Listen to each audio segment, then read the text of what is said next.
Okay. I think we can begin, Mr. Donge. Okay, no problem. Let me see.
Okay.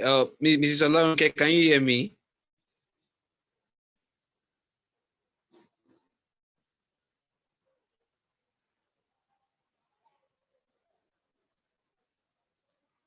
Okay.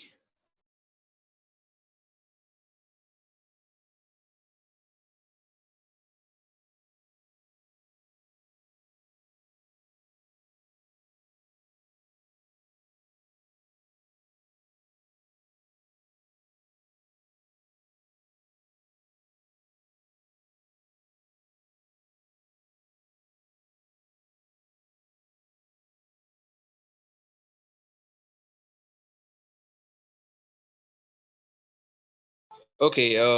Apologies, leaders. I'm going to read the profile of our speaker for tonight. I think Mrs. Olonke is experiencing network issues from my end. So this is the profile of Natalie Strugo. For the past 10 years plus, Natalie has worked as an underrepresented executive in the banking and finance sector, successfully leading diverse teams in big corporations such as Targo Bank AG. Throughout her career working in diverse roles and organizations, she has observed that while there are organizational cultural differences, most go through the same subconscious cycles and patterns which impede their long-term success. Hence, they struggle to effectively cultivate people-centric cultures that are aligned with our overall business objectives to improve talent retention and increase workforce productivity. Tapping into our years of experience, research, and the opportunity to sit with and learn from leaders across industry, roles, and global experience, she realized that when leading in today's unprecedented pace of change in the market and technology, focusing on people is central in the future of leadership. Ladies and gentlemen, leaders of the fort, let's make welcome in the comment section Natalie Strugo, the founder and managing director of the Interface Leadership. You're very much welcome, ma. Thank you. Thank you very, very much for that kind introduction, Kingsley. Yeah, so is this where I start or how does the program normally go? Yes, this is where you start. We'll be taking the first section because we have two segments. We'll take the first section and in 30 minutes wrap up for a 5-minute break. We'll rejoin with the same link and probably for question and answer session. So you can begin, ma. Thank you very much. And I just do have a quick request for the organization. Is that right if we just do the whole session in one go? Because I really have a little daughter that I have to bring to bed. So Okay, okay, It's that's quite fine. late If we can here, wrap so it up in 30 minutes, that's fine. We can wrap it up in it's 30 minutes. okay, Yes. lovely. It's quite late here, so I hope it's okay for Okay, everybody if we're just able to that's do good. it in one session and then we're done. Could I just have a comment in the section if everybody's okay with that? Just let me know if that's all right with you guys. Oh, nobody's writing anything yet. Yes, thank you. Perfect. Thank you very much. Thank you. So Kingsley, am I able to share my screen with you guys? Yes, please, you can share your screen. Okay, so before I do, first of all, thank you so much for tuning in, all of you. And there's nothing as incredible as when I get an opportunity to speak to young leaders, emerging leaders, especially from Africa. That is something that really means a lot to me, considering the fact that I am African. I was born and raised in Kenya, and my heart always beats for Africa. And I'm always trying to find ways to, use my expertise and my experience to empower Mama Africa. So for me, this is really, really, really, really such a great time, to just be able to share my knowledge with you guys and also to learn from you guys as well. And so Kingsley reached out to me, and we were kind of going back and forth and thinking about what would make sense to speak to you guys.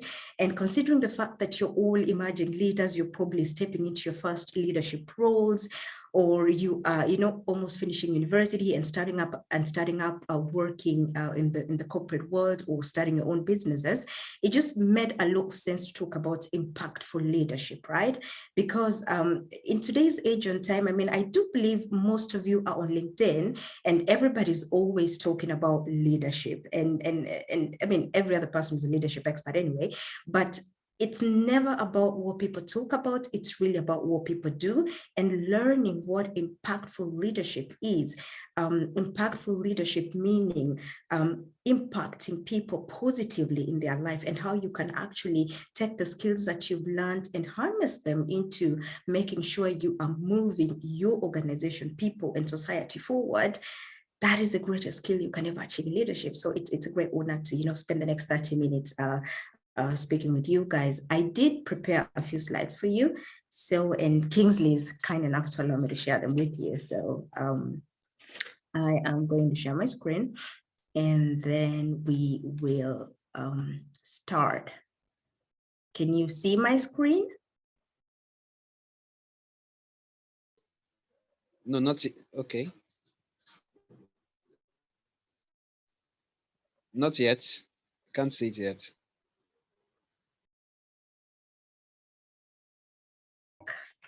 I do believe I'm having a bit of technical issues here, but we're going to fix it. Can you see my screen now? Okay, yes, we can. Great. Do you just see the, pardon my French. Do you see the screen, or do you see the button where we're all on the right side, or are you just seeing the presentation? Because Okay, it's not in presentation mode yet. Great, awesome, lovely. So, all right. So normally what I normally do when I'm speaking, I kind of like to have a little bit of an introduction so that you know who you're talking to. Kingsley did a great job, so I actually didn't need this slide. Well, my name is Natalie Schrogl, as he talked to you about. I've had a very long experience in the banking and finance sector in corporate Germany for over 10 years. I'm a mom, I'm a wife. I love to travel. And as I told you guys earlier, my heart really literally beats for Africa. And it's all about creating impact. It's about empowering people. It's about bringing the best out of people. And I do love building communities. So I normally use my position as, I do have, you can actually think about it having one foot in Africa, one foot in Europe. So I really like to use that position to build bridges and kind of get the best of both worlds for both worlds. So yeah, basically that's why I founded the Interface Leadership a little bit about a year ago, to basically, take all the knowledge and the expertise that I've garnered over the years to help European companies work better with African companies and the other way around. And what we do basically is we center our leadership strategies around the human element, because in most companies you find that strategies and processes are normally so present that the human gets forgotten. So what we basically do is we merge that together, that strategies are built around the human element, basically focusing on people-centric leadership. So, and then moving forward, I did create a little bit of an agenda for you, because I thought the most important thing is, first of all, to define what an impactful leader is actually, and then talk about the challenges that I see a lot of leaders face today when it comes to impactful leadership. The fact that I do get to really move around in a lot of organizations internationally, and the funniest part of the story is the challenges are actually the same. So regardless of the continent, regardless of the language people speak, they do face the same challenges. And how to become an impactful leader, and then we're going to have a little Q&A session where you get to ask me the questions that are burning. And yeah, impactful leader. So for me, I mean, I kind of touched on that a little bit earlier. When you talk about impact, this is really somebody who understands that leadership is about the environment, to create an environment where people can provide you with value. Because when you get to work with people in a team, or when you own a company or you're leading people, it is a privilege to be able to lead people. It is not something that people should normally take as a right. It is a privilege to serve people. So it's all about creating that environment where people are going to create value for you, and showing up in a way that you will positively impact the people that you are working with and the people that are working with you. That is how I define impactful leadership. But then you find that what you experience today, a lot of people, a lot of companies, they struggle with a lack of a leadership anchor. So what do I mean by that? Most leaders, especially today, after the two monumental years that we've had with the pandemic, we've had these political shocks that we're having right now with the war in Ukraine, you find that when the pandemic started, we were told that we're working towards a new normal, we were getting equipped towards a new normal, right? But then you realize that there's always something happening. So the new normal doesn't even exist. And then with the constant changes that are happening in the society, you find that if you're not anchored in your leadership as a leader, the changes that happen around you, they're going to easily shake you off whatever it is that you're leading. Let's say it's a team, it's a project that you're managing and all that. If your environment is shaky, if it's volatile and you're not centered, you do not have a leadership anchor, your leadership is bound to fail. And this is one thing a lot of leaders struggle with. They are fine in stable environments, but as long as something unprecedented happens, they struggle and then they lose their leadership. So another issue that I normally see in so many companies, it is the ability to leverage the workforce's potential. And what do I mean by this? And again, I'm going to go back to what the pandemic has done. The pandemic has made the world extremely small. So I do have personally with the interface, I do have an international team. So I have a team. I have a team sitting in Africa, I have a team sitting in Switzerland, in Sweden, and most of the people have actually never met them live, you see, but the ability to be able to work across borders, across countries, across languages. And if you do not really understand how to leverage the potential of the people that work for you, you're basically driving a Lamborghini with 20 kilometers per hour, you know? So that is a kind of a comparison that I can use for that. So a lot of organizations, they struggle to really understand who they have in the organization and how they can be able to leverage that potential that the people bring in. And one of the greatest challenges that across industry. So this is not just in the finance industry, this is literally in every single industry, depending on the leaders that I've worked with, leading change sustainably. So change is constant. So regardless of what is happening with the pandemic and everything that's happening today, even pre-pandemic, we always had policies are changing, laws are changing. And if you've got a business that you are expanding and you're getting presence in different countries, so you're actually changing the clients that you're working with, you're changing the environments that you're working with. So how do you stay anchored in your leadership regardless of what is happening around you? So a lot of people, a lot of leaders struggle with this a lot. And another thing that I normally say, these are communication challenges that are happening in a lot of organizations. So and what really causes these communication challenges is it's basically what I touched on earlier, the global teams that are developing. And you do have another issue was the pandemic really showed us people's lives. I mean, I'm not quite sure how digitally you've all been working over the past 2 years, but we had cases where, you know, a lot of people work from home, and then all of a sudden these are people you only saw in the offices, and they had, you know, these leadership masks, and then all of a sudden they are taking calls in their bedrooms, their children are coming in. So we got to see these people in spaces, in their extremely private spaces. And so what happened was a lot of leaders struggled to separate the private life and the professional life. So there was kind of a gray area around that. And it became very difficult to have effective communication with people when you're not really sure how to draw the boundaries of, are we talking about the private life? Are we talking about business? I got a remote team today, or I got a hybrid team. How do I effectively communicate and make sure that we're all delivering the results that this project or this mission or the vision that we're working towards?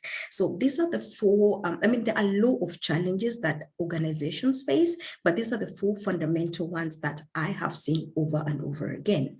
And basically, the assessment that we've been able to do over the past years is we realize that leadership has been limited to, to definitions. And please correct me if I'm wrong, but one thing I normally experience when I'm working with leaders from the continent, from Africa, we still do believe that a leader is supposed to be absolutely armored. To be, I cannot show any weakness. I got all the answers, and I have to, I am the alpha and the omega. My team cannot tell me anything. I'm the smartest person in the room, and all that. And I get to see these ego games a lot, especially on the continent. And so this is where most of the leaders are still trapped. They're not really understanding that leadership is not about a title. You don't need a title to lead. We, in our own right, we are at a capacity to impact people in our families, especially as African children. You grow up and then you're responsible for your younger brothers. You grow up, you're responsible for your parents. So you find that you're holding a bloodline, and it is leadership in its sense. And the higher you move in your education institutions, you find that you have responsibility. So you do not have to be a CEO of some shell company or some corporate to be a leader. We are leaders in our own right. And so understanding that from the fundamental, as a fundamental principle, is usually a great foundation for anybody who is moving forward in their careers and all that. So please do not limit leadership to a particular set of conduct. Everybody can be a leader. And if I kind of backtrack, when I think about my leadership journey, when I started in corporate Germany, you can just think about it. You are a Black woman from Africa, and then taking over my first team, I wasn't even 30. I remember when I took over my first team, I was 26 years old. And this is a team of German bankers. And, you know, banking sector is quite tough. You know, it's where I kind of like to think about, you know, the elbow thing, who's got the bigger elbows and who's got the bigger ego and all that, right? And you're coming in, I am 156 centimeters tall, and I'm walking into this bank, and I got all these guys that got gray hair, they're older than me. And for the first time in my life, I was literally shitting my pants, honestly, because I was thinking, I got the expertise, yes, but my expertise was not going to save me there, because I needed to connect with my team at a personal level, at that human level. I needed them to see me for the leader I was, and not because of the skills. Because if you come and go like, hey, I'm smarter than you, or I got the expertise that you don't have, you don't get the buy-in of the people. So I remember walking into the bank and calling my team together. And that was the most vulnerable conversation I've ever had in my life. I remember standing there, and I told this group of like 40 bankers, I told them, guys, look, I've not done this before. And honestly, I'm scared. But one thing I know is I got the expertise, and when I look at all of you, I'm surrounded with the smartest people that I can ever think about. So if we're both able to let our armors down and just, you know, kind of walk towards each other and allow each other to see each other for the greatness that we bring, and leave the egos by the door and just support each other and fortify each other, we will be successful. And I have a strategy, but I needed to trust my leadership. I needed to trust me. And that was, for me, that was really the moment I understood what it meant to really impact people, to really, you know, bond with people before you start walking into a room and showing off your credentials and telling them, hey, you know what, I'm a doctor at this, I studied at the university or whatever. At the end of the day, believe me, nobody gives a shit where you studied and what you do. People care about how you treat them. People care about how you go to them and how you help them understand the strategies that you're bringing in as a leader. One sec, I need to blow my nose. It's pretty cold here, so one sec. Thank you. Oh, yeah, let's move on. So, so when you talk about the leadership anchor, how do you find your leadership anchor? It's basically, it's quite a simple exercise, but which really needs you to do a lot of inner work. The deep inner work means sitting down and asking yourself, how do I want to lead based on my values? Because we all have our values. We all have those non-negotiables, right? We all have those things where you go like, this is the red line. I cannot allow anybody to cross. So you think about your non-negotiables. How do I want to lead? And then how do I want to lead based on my values and based on the purpose? Because everybody's leadership purpose is different. And it's so important to take time to really understand why you wanted to lead in the first place. What are your values? What is your purpose? And the positioning that you want to have. So there are people who want to position themselves as, I am the expert, the go-to person. There are leaders who want to position themselves as, I am the servant leader. There are leaders who want to position themselves as transformational leaders. So it really depends on what you want, something that really is authentic, something you want to position yourself in a way that is authentic, that is really you, you know, so that even if your mom's where you're working, she would really recognize you, you know. So this is basically what you want to do. Think about, how do I want to lead based on my values, based on my positioning, based on my purpose, versus how can I lead based on your credentials, based on your experience, based on, you know, every company has got different policies, you know, and sometimes the policies they do, what's the English word? They do, the German has screwed up my English, I tell you guys. They limit you. Yes, that's what I was looking for. The policies, they do limit you. You want to do a lot of things, but the policies do not allow you to do the impact that you want to achieve. So when you think about those two things, how do I want to lead versus how can I lead, where they intersect, That is your leadership anchor. And that is the strongest place you can lead from. That is the strongest place you can build your leadership around. And this is what gives your leadership the authenticity that it needs. This is what gives your leadership the credibility that it needs. And this is what gives your leadership the recognition value that you deserve as a leader. So basically authenticity, when you understand what your leadership anchor is, you're able to lead authentically.